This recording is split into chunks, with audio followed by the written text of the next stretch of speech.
This reel is for those who want to make passive income.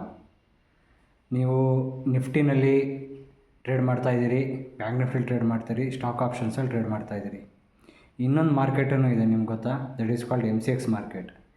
Nifty, bank Nifty ಅಥವಾ stock options ನೀವೇನು trade ಮಾಡ್ತೀರಿ 9 ರಿಂದ 3:30ವರೆಗೆ, ಅದು ಕೇವಲ ನಿಮಗೆ 6 ಅವರ್ಸ್ ಮಾರ್ಕೆಟ್ ಇರುತ್ತೆ.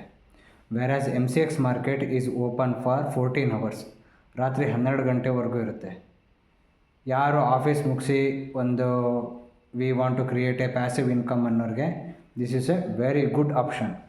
And this is not a trade advice, this is for a educational purpose. Nifty, bank Nifty ಇದೆಯಲ್ಲ, ಅದು ಸ್ಟಾಕ್ ಆಪ್ಷನ್ಸ್ ಇದೆಯಲ್ಲ, ಅದು ಹೆವಿಲಿ ಮ್ಯಾನಿಪ್ಯುಲೇಟೆಡ್.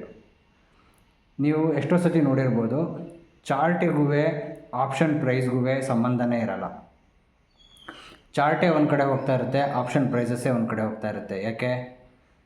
ಯಾಕೆ ಅಂತಂದರೆ ನಿಫ್ಟಿನಲ್ಲಿ ಪ್ರೈಸಸ್ನ ಈಸಿಯಾಗಿ ಮ್ಯಾನಿಪ್ಯುಲೇಟ್ ಮಾಡ್ಬೋದು.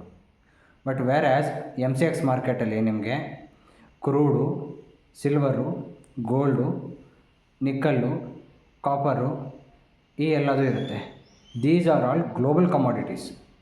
ಇದನ್ನು ಅಷ್ಟು ಈಸಿಯಾಗಿ ಮ್ಯಾನಿಪ್ಯುಲೇಟ್ ಮಾಡೋಕ್ಕಾಗಲ್ಲ. ಮ್ಯಾನಿಪ್ಯುಲೇಟ್ ಮಾಡೋದೇ ಇಲ್ಲ ಅಂತ ನಾನು ಹೇಳ್ತಾ ಇಲ್ಲ, ಈಸಿಯಾಗಿ ಮ್ಯಾನಿಪ್ಯುಲೇಟ್ ಮಾಡೋಕ್ಕಾಗಲ್ಲ.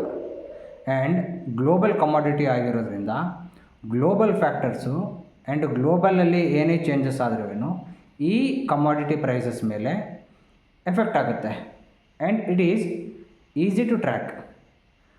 ನಾನು 10 ಪಾಯಿಂಟ್ಸ್ ಕೊಡ್ತೀನಿ, ನಿಫ್ಟಿ ವರ್ಸಸ್ MCX ಮಾರ್ಕೆಟ್. ಆವಾಗ ನೀವೇ ಯೋಚನೆ ಮಾಡಿ, ನೀವು ನಿಫ್ಟಿಲಿ ಒದ್ದಾಡೋದು ಒಳ್ಳೆಯದಾ, MCX ಮಾರ್ಕೆಟಿಗೆ ಚೇಂಜ್ ಓವರ್ ಆಗೋದು ಒಳ್ಳೆಯದಾ ಅಂತ. Take decision. First learn and take decision. Thank you.